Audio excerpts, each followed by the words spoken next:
Kung sa pagiging praktikal lang ang pag-uusapan, wala na raw makakatalo sa paggamit ng motorsiklo. Bukod kasi sa tipid na sa gasolina, tipid din daw sa oras sa pagbiyahe. Pero dahil sa liit din ng mga motor, easy target din ito ng mga kawatan.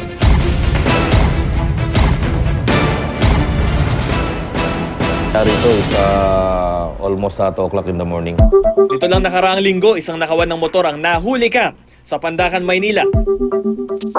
Sa bidyong ito, kitang-kita ang pagdating ng dalawang motor na may sakay na 3 kalalakihan at isang babae. Pinag-aralan nila yung location. Di agad sila nag-penetrate. Nagmatsyag-matsyag muna sila kung may mga tao.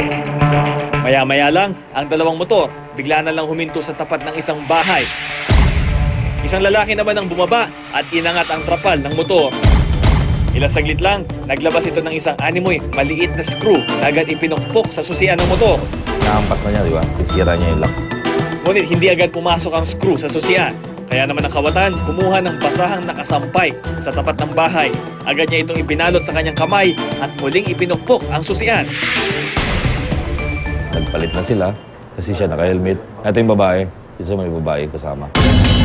Wala pang 5 minuto, napaandar na ng mga magnanakaw ang motorsiklo. May-ari ng motor, walang kamalay-malay na tinangay na ang sasakyan niya.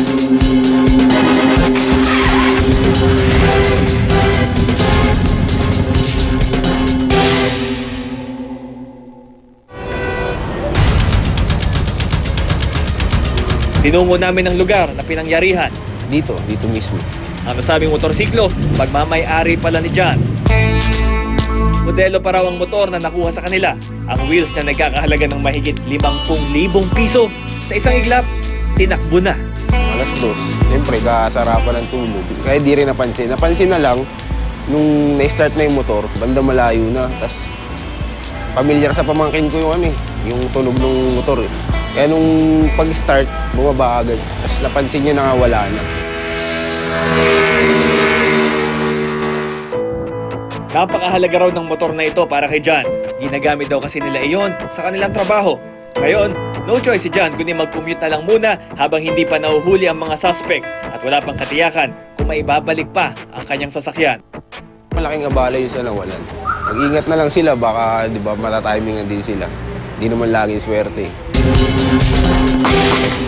Nang dahil sa motor pa rin, nito lamang Enero, nalagay naman sa alanganin ang buhay ng bagitong pulis na si Jaja.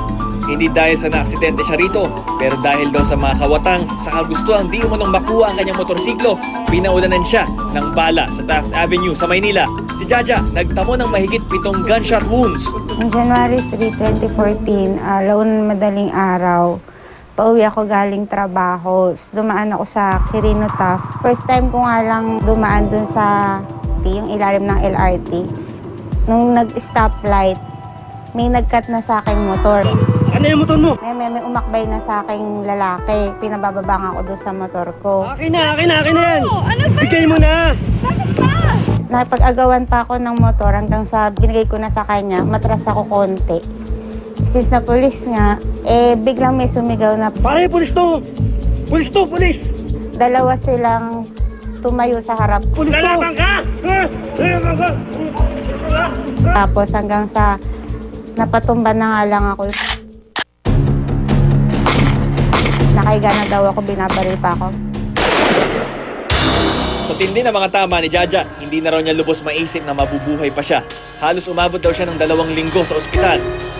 Ito daw yung entry wound.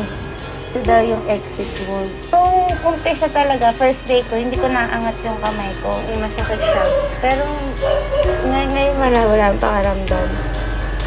Naghilom na ang ibang mga sugat na pinagtagusan ng bala sa katawan ni Jaja. Pero minomonitor pa rin ang ilang bahagi ng kanyang katawan, lalo na ang kanyang dibdib, sa pangambang may isa pang balang maaaring naiwan dito. Kapag may bala daw sa loob ng katawan, mainit daw. Wala man ako nararamdamang init. Pero hindi man sa ngayon, later on magpapacheck din ako ulit.